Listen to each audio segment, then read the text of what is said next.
Good evening and welcome to our Biz and Brews event.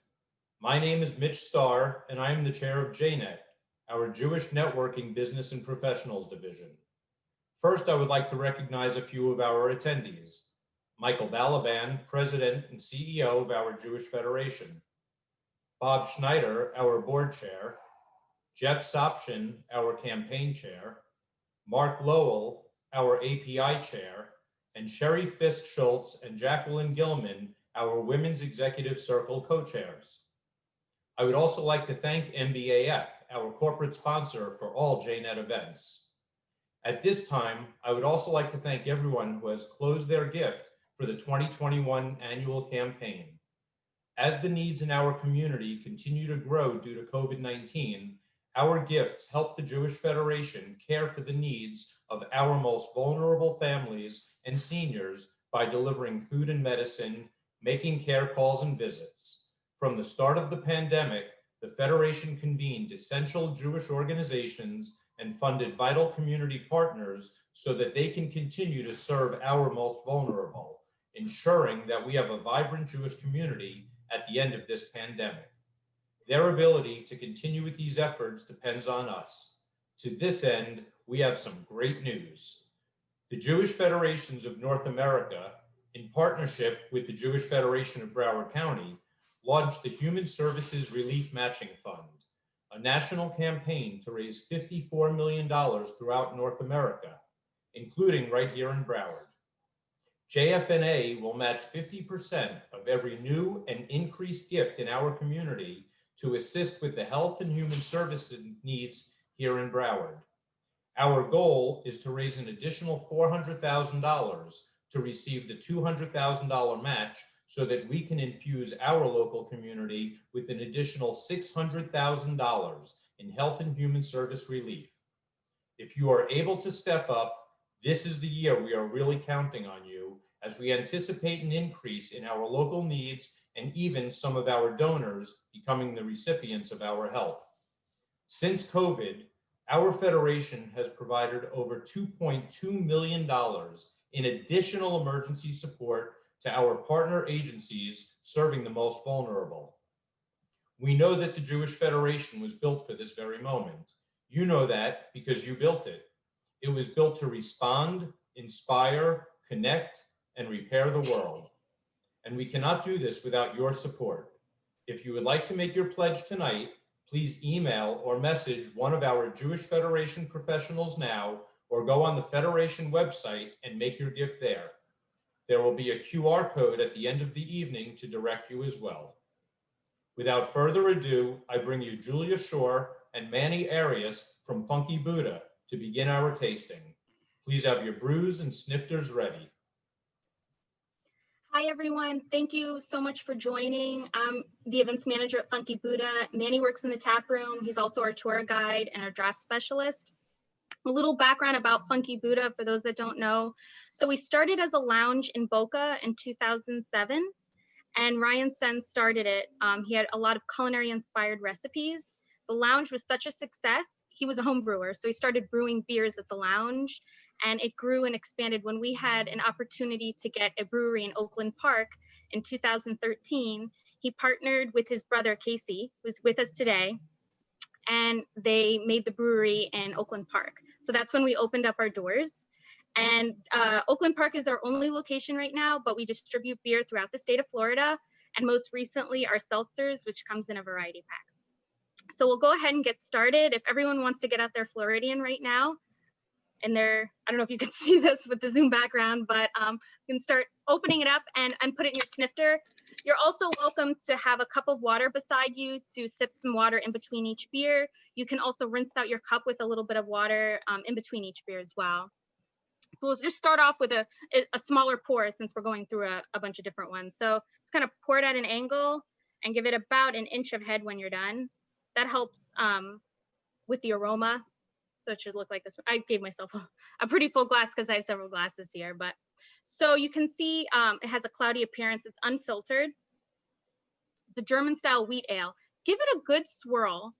The swirl just kind of helps release the aroma. Just a good I don't think you can see it with the virtual background, but give it a good swirl and just a few quick sniffs. You could also do what we call a drive-by, which is just kind of driving it by underneath your nose. So you'll notice some aromas of banana, clove, citrus, and this comes from the Hefeweizen yeast. Those are the attributes of that type of yeast. And take a few quick sips, sorry, at this point. You might taste some of those flavors. Some people mention that they might taste more of like a bubblegum flavor from the Hefeweizen yeast. Might taste some of the citrus. It's got a great full flavored taste. It goes well with a lot of nice dishes. You can pair this with a citrus vinaigrette. Grilled shrimp and grilled chicken on top goes really well to bring out the flavors of citrus in the beer. Also banana, like if you're doing a appetizer or a movie night snack, you can do like banana chips would go really well. A lot of options for this. Next, we're gonna do Vibin, and Manny's gonna introduce Vibin. Hello, everyone. My name is Manny. Like Julia said, I'm the draft technician and tour guide here at Funky Buddha Brewery. The next beer we're going to be tasting today is going to be one of my personal favorites, the Vibin Groovable Lager. So Vibin, as opposed to the other 4 or 5 beers that we have tonight, is the only lager we're drinking tonight. Vibin is going to be a very light, easy to drink, crisp beer. It's a lager. The difference between a lager and ale, lagers are fermented a little bit colder than ales. So Vibin we added to our year-round portfolio about 2 years ago, and it's very popular. One of my favorites. I love lagers. The Vibin itself, very smooth, a classic style, easy to drink. Cheers, everyone. So like Julia said, you want to smell a little bit. You get some of the floral notes from the noble hops that were used. And when you drink it, it goes down really smooth, nothing too crazy, nothing too fancy. It's just a great drinking, easy drinking beer. And that's what, you want sometimes, you don't want anything too sweet, nothing too heavy. You just want to drink an easy, crisp beer. Vibin is this beer. This is usually the beer I drink after work. I believe the next beer that we're going to be talking about today is going to be the newest one we released.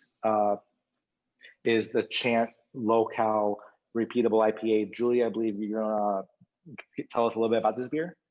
Sure. So Chant is our new low-calorie IPA. It's only 99 calories.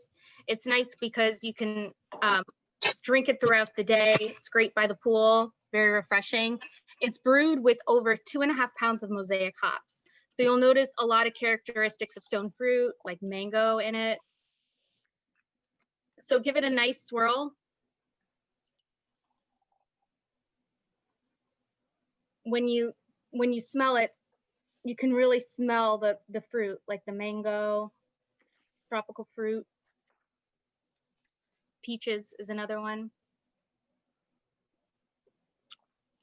Very refreshing. It's our repeatable IPA, the one you can drink all day long, only 99 calories and 4 grams of carbs.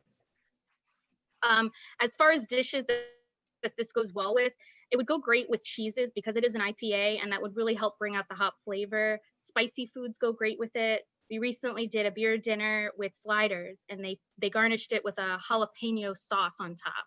So anything spicy would go great with this. Buffalo wings would go great. If you're doing an appetizer board, dried apricots or dried mangoes would go great because you get a lot of the apricot flavors and aroma with this beer. Very light in calories, but not light on flavor. That's the nice thing, is that it's full on flavor. A lot of light beers sacrifice flavor, and they tend to just taste very watered down, and it doesn't taste like you're having a full flavored beer. With this, it's hoppy, got fruit notes to it from the hops. Mosaic hops tend to be very complex, so they bring out a lot of different flavors. You'll even notice like some spicy aromas and flavors as well. But cheers. The next one we're doing is Hop Gun, and Manny's going to introduce that one. So beer number 4 on tonight's list is the Hopgun IPA. It is our number 2 top selling beer here at Funky Buddha Brewery, right behind our famous Floridian Hefeweizen. Hopgun is another IPA. Unlike Chant, this is going to be a little bit heavier. A lot of hop flavor, a lot of caramel notes from the malts that were used to produce this beer.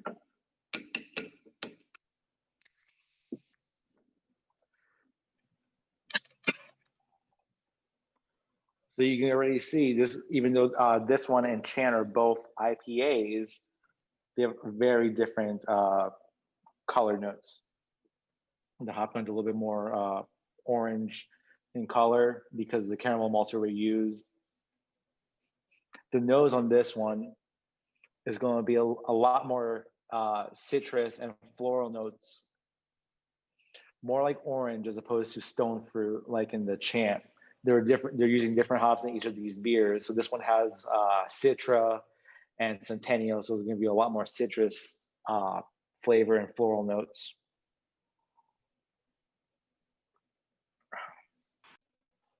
When you drink it, you get a little bit of that caramel in the background, but then the floral notes from the hops washes over your palate. It's a great beer. IPAs go really well with spicy food. So like Julia said, maybe like some buffalo chicken wings, or if you're eating some tacos, add some hot sauce to it. That would pair really well with the Hopgun.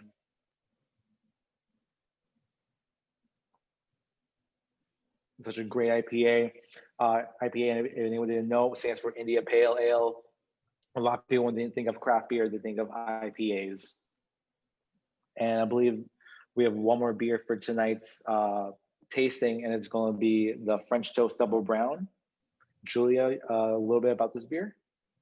Sure. So this is a favorite. It's a favorite in the tap room. We're actually almost sold out of this.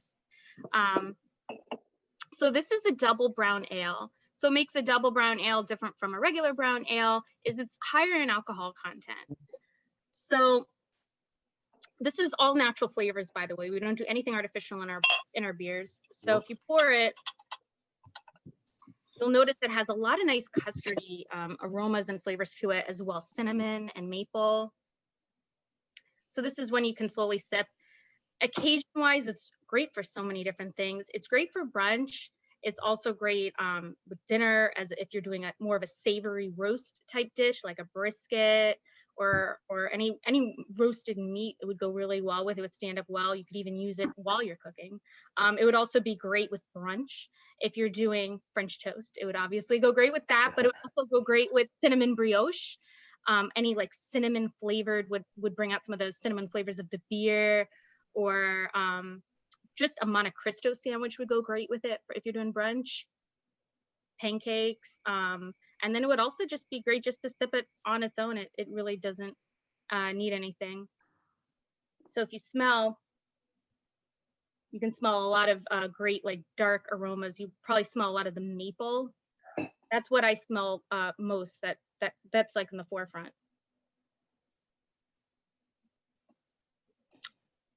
It's so delicious. This one's like a big favorite. So really enjoy this one. And this is also one that you would want to let it warm up a little bit. As it warms up, you'll definitely get a lot more of the maple and cinnamon notes that will come through as the beer warms up. That's absolutely, it's a great point. Yeah, some of the other beers that we had tonight are better colder. So some of the beers that we started with, especially Chant and Floridian, Vibin, those are great, on the colder side. But this definitely, if you let this get a little bit more closer to room temperature, not room temperature, but a few degrees warmer than chilled. Julia, we have some questions in the chat that Sure. are pretty good. Great. Yeah. Could you please point out the hidden image on each can? Oh, is that a bad question? Secret. Oh, I see one of them. I think there's one. I'll jump in there real quick. There's no hidden images on these cans anymore. I'll just leave it at that. Okay.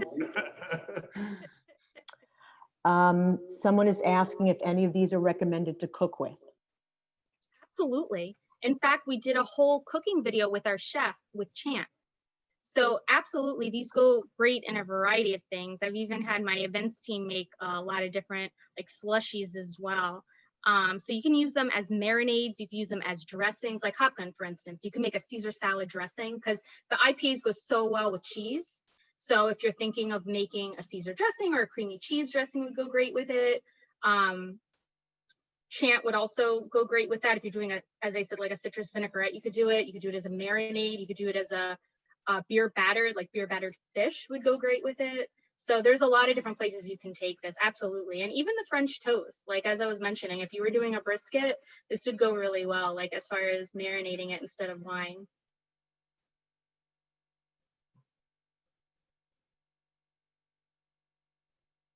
Any other questions?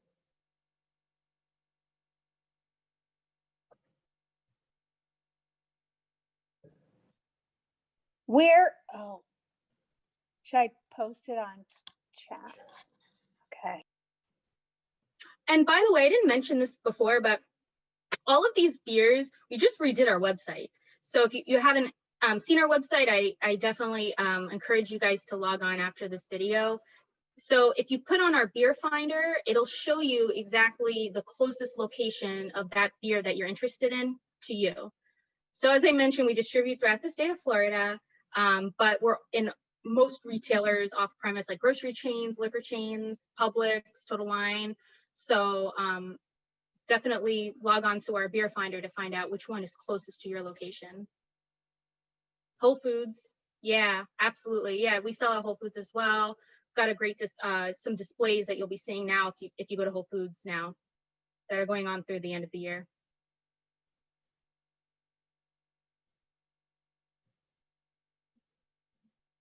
And we didn't sample our seltzers tonight, but we also have, as a low calorie option, our 90 calorie seltzers, which come in a variety pack of 4 really great juicy flavors. We have blood orange, pink grapefruit, mango guava.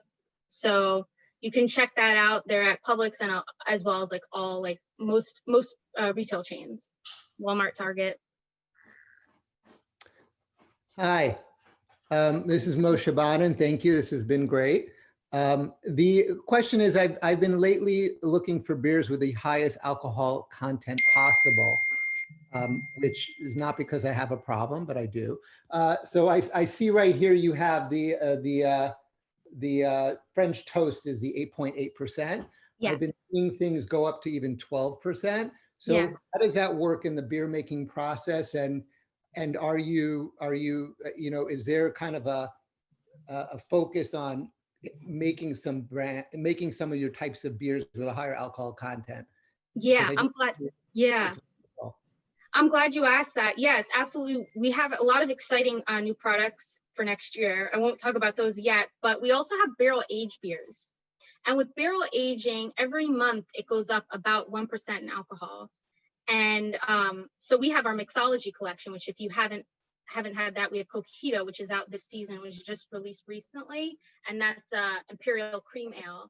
And that's high in ABV. So if you go to any of our Imperial beers, we also have an Imperial Club that you can join. It's a members only where they have special release beers that tend to be very high in alcohol content. They're aged. So you have it's Imperial Club? Yeah. Manny's actually a part of it. He can speak more to it because he's in. All right, that's awesome. Thank you. Yeah, so the Imperial membership is where this past year we released 5 exclusive barrel-aged beers to our Imperial members. We did put some of them on tap for the public, but as far as taking them home, only the Imperial members were allowed to do that. It's a pretty cool club. We produced 5 very small batch beers exclusively available only to the members. This past year we released our Zed's Dead, which is a barrel-aged Imperial brown ale with maple syrup and blueberries. We just recently released the last bottle, which was the Cookies and Cream Imperial Stout aged in whiskey barrels, and that beer was phenomenal. We open the club every year.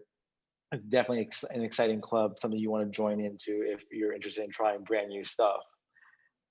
And typically a barrel-aged beers, like Julia said, are a little bit higher in ABV. Because of the beer being aged in spirit barrels like whiskey, tequila, rum, wine barrels. Awesome. Thank you so much. Okay, guys, Adam, we're gonna move along to the next part of our You can program. sign up online. I- Adam is I see the message there. You could sign up on our website actually. If you Okay. look on Imperial Club, join our team, and there's a section for that. Perfect. Thank you so much. You're welcome. And John, we don't really care about the rest of the meeting. You just cut it off here. Thanks. All right, Well, thanks. Jacqueline, there you go. Yes. Good evening, everybody. That was delicious. I'm not even a big beer drinker, and I think I loved all of them, especially the French toast. So, as he said, my name is Jacqueline Gilman. I'm one of the co-chairs of WEC, our Women's Executive Circle of Federation. We have over 150 women in our group and have exclusive networking, mentoring, and social events for professional women from various industries. For more information about WEC, please contact Alona. If you don't know Alona, you should know Alona. Anyway, now it's my pleasure to introduce Casey Sentz, one of the founders of Funky Buddha, who we all give some insight. He will give some insight tonight to what it takes to run a restaurant and brewery, especially at this time. Casey Sentz, also known as the Silver Fox, along with his brother Ryan, founded Funky Buddha Brewery in Oakland Park, Florida in June of 2013. We heard a little bit about this already from Julia. Since the sale of Funky Buddha Brewery to Constellation Brands in August 2017, Casey has continued to drive the business day to day as general manager. Funky Buddha is one of the largest craft breweries in Florida and the Southeast. Casey loves the Miami Dolphins, his wife Melissa, his children Tyler, Madison, and Ella, and a good stiff bourbon at the end of a long day. So Casey, can you tell us how the pandemic impacted your business model and what strategies did you implement to help your business? Sure, thank you. First, that was a speed tasting, and please tell me that somebody knocked back 6 beers in about 8 minutes. That's pretty fast. While I'm here drinking my 4.5% 90-calorie seltzer, you guys are all drinking some high ABV beers. So, but thank you very much for having us, Funky Buddha, Julia, Manny. First, I think what makes sense is me to explain kind of our business model. We have 2 revenue streams, primarily. One is our retail business, our on-premise retail, our tap room. Our tap room, our restaurant. We have a banquet department that where we do anything from a birthday party, corporate events, or a wedding, where we actually have the ceremony and reception. And then big events we do every year, like Maple Bacon Coffee Porter Day, our anniversary, Oktoberfest, which we're unfortunately missing right now. So that's kind of our retail business. And our wholesale business makes up from our manufacturing, of course, is we have on-premise on-premise wholesale business, which are restaurants and bars that our distributor Brown distributes to. And then our off-premise business, which is the supermarkets, the ABCs, the Total Wines, Publix, gas stations. So, there's 2 portions of that wholesale business and then our retail business. Now, allow me to explain kind of how that pandemic, how it's affected us and how it's continuing to affect us. As you can imagine, on our on-site business, our retail business was understandably shut down early on in the pandemic, and that, of course, affected our revenue and our cost. Constellation, being the great company they are, decided early on that everybody's safety is the most important and staying at home, and they not only made sure everybody was financially taken care of, all the employees, full-time, part-time, but even our taproom staff, the bartenders, servers that rely on tips, they were paid in full, their average tips throughout the whole shutdown. So remarkable company. My brother and I picked the right company to sell to, so we're proud of that. Our wholesale business was also impacted, because the restaurants, bars being closed. That obviously affected our draft business, which it's primarily draft. We do have some package in restaurants and bars, but that part of the business was definitely impacted. Our off-premise business, fortunately, was actually picked up over the last 7 months because people are still drinking. They're not giving up drinking; they're just giving up where they're drinking at. So, as the bars and restaurants shut down, the Publixes, the Walmarts, they sold a lot of beer. So, our off-premise package business has done quite well. So once the tap room is reopened, which we're about a few months ago, we reopened to 50% capacity. Safety became our number one priority. So we had to create a safe environment for both our customers and employees. So one of the biggest changes we had was, if anybody's been to our tap room, it's a communal type of friendly place where you could just grab a beer at the bar, or then go find a table wherever you want, sit down next to somebody else at a communal table, go outside, play cornhole, play Jenga, go grab a burger at the back where we have a counter where you can pick up, more fast casual.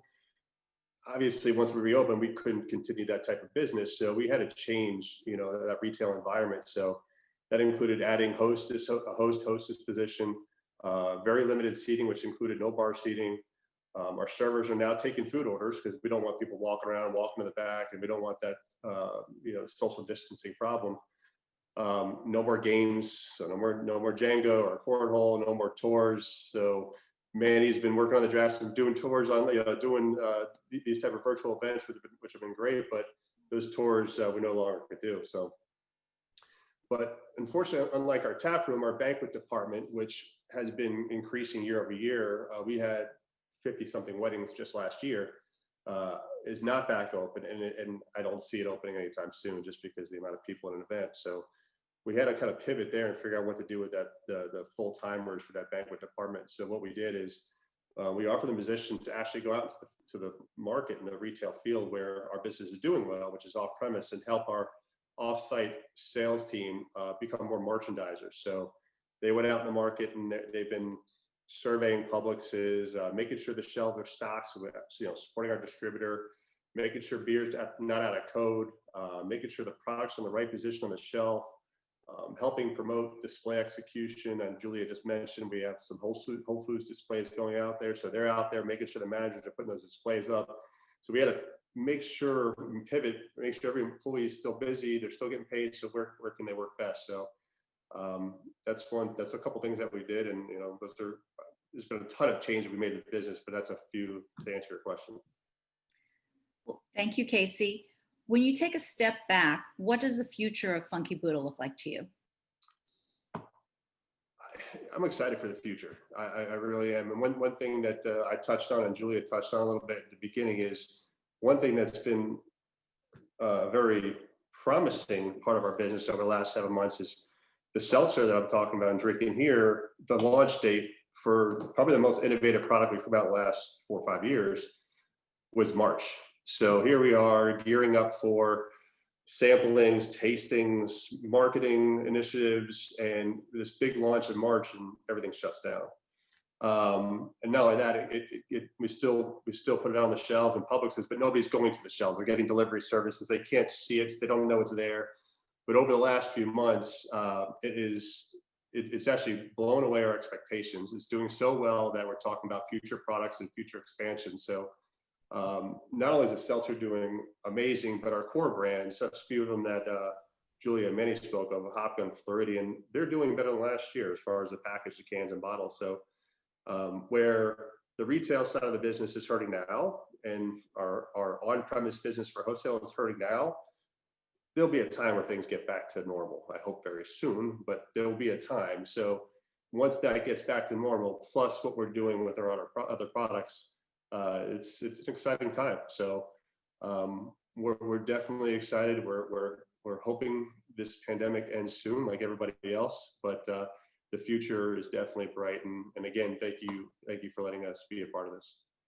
Well, thank you. And I have to say, when my husband Henry went to pick up the beer samples from Funky Buddha, he had the bison sliders, and they were delicious. So you didn't talk that much about your food, but I just wanted to give you a little shout out. No, thank you. I appreciate that. That's interesting about the food part of our business. Not many people know us for food, but we're a scratch kitchen. We have an amazing executive chef. I think our food is amazing.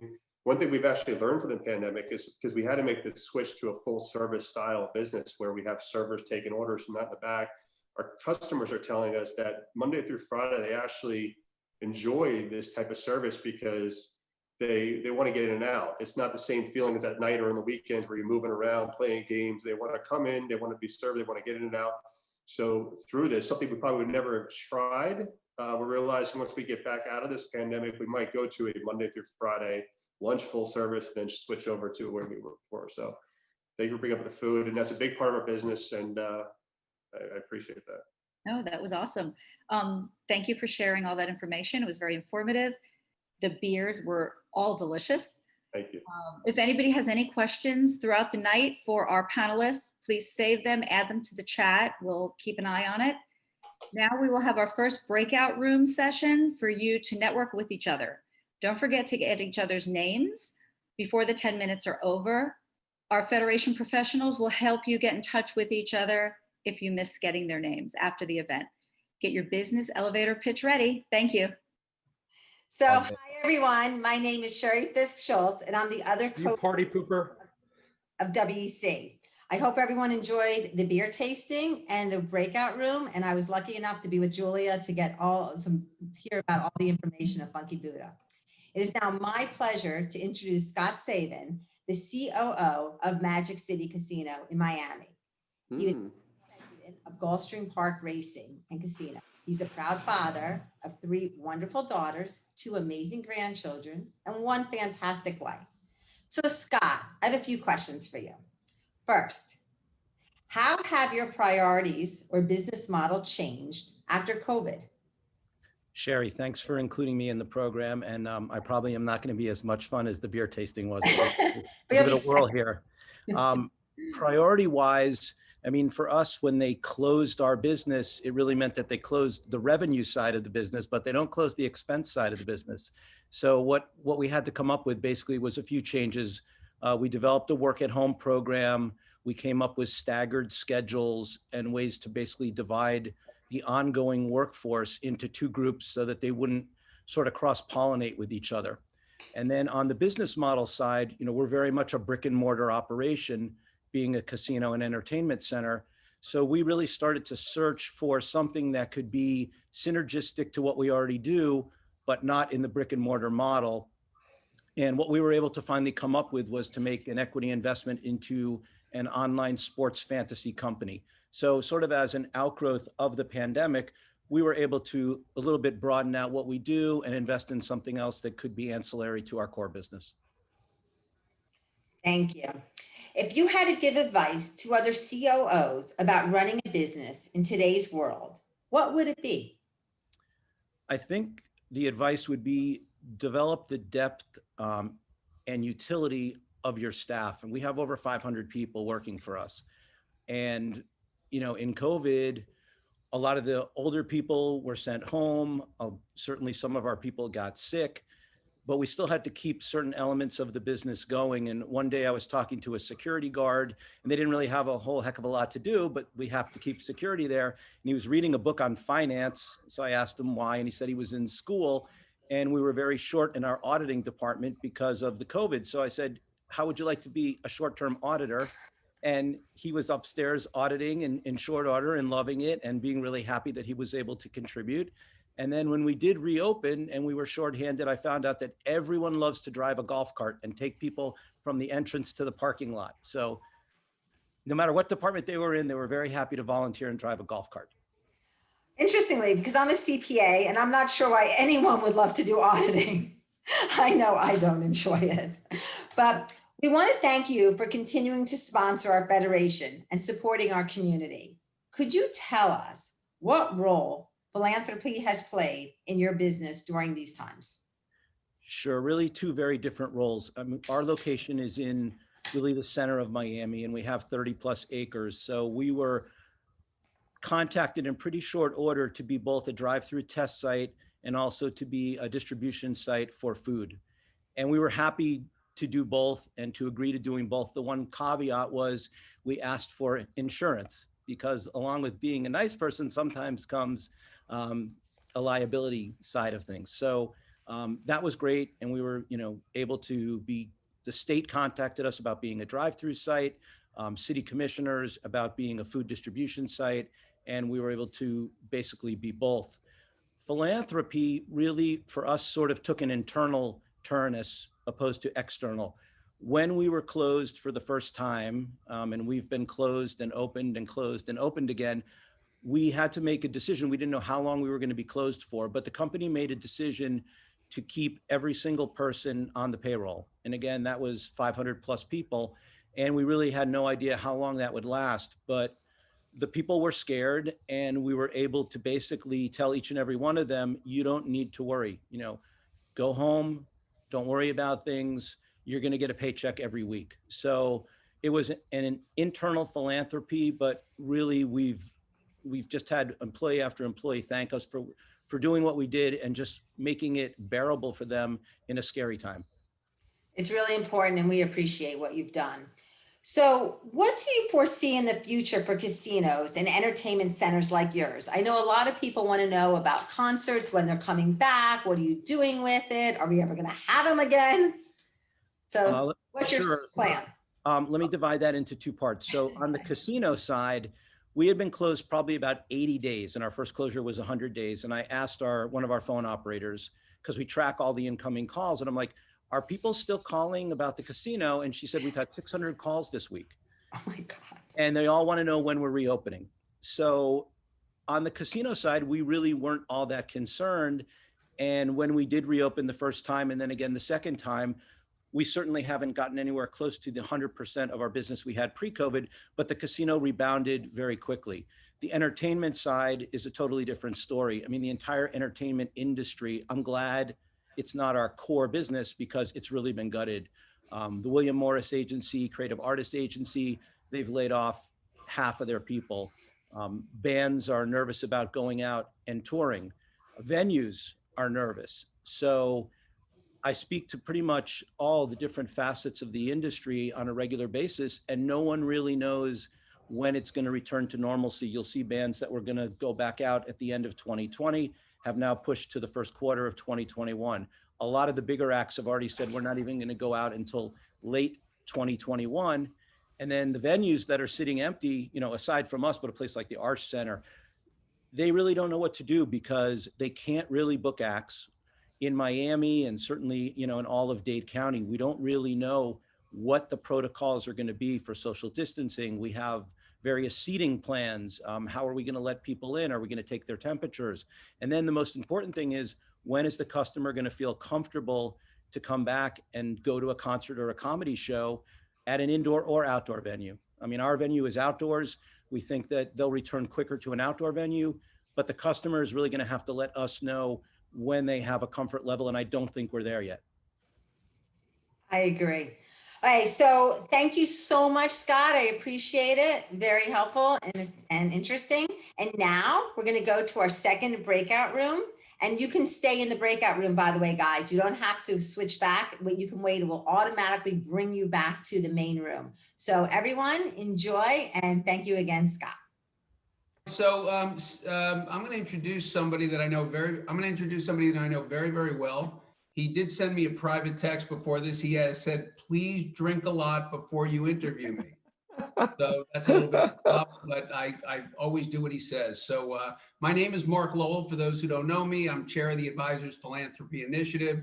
It is my pleasure, absolute pleasure, to introduce Seth Wise from BBX Capital. For those who don't know Seth serves as the Executive Vice President and Director of BBX Capital.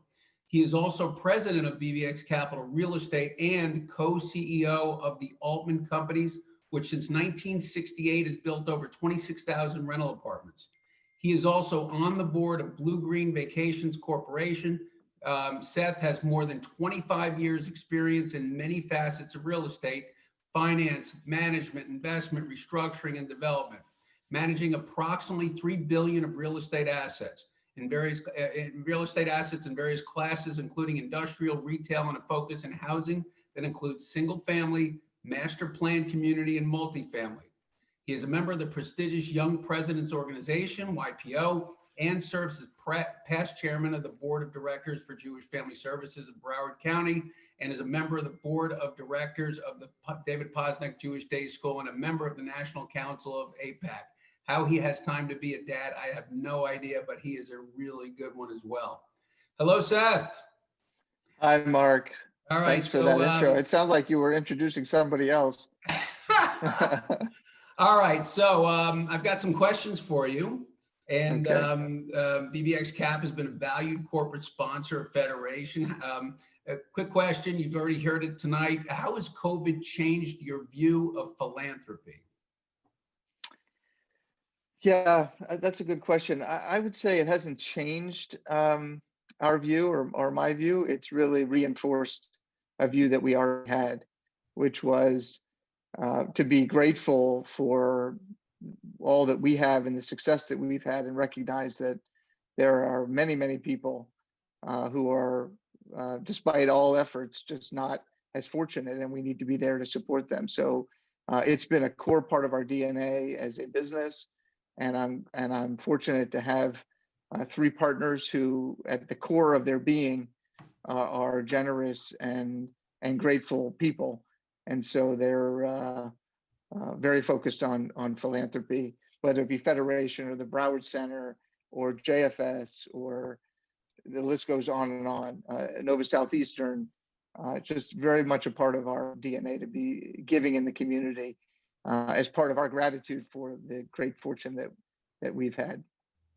Yeah, you know what? You made mention of something that is quite important. And you know, in my introduction, I talked about all the assets you manage, but you and I have talked about this before. There's no asset more valuable than your people. So, all right. So tell me about, so with regards to COVID, the crisis has probably enabled you to do, knowing someone like you has probably enabled you to do things even better, or accelerated maybe something that you guys were looking to do.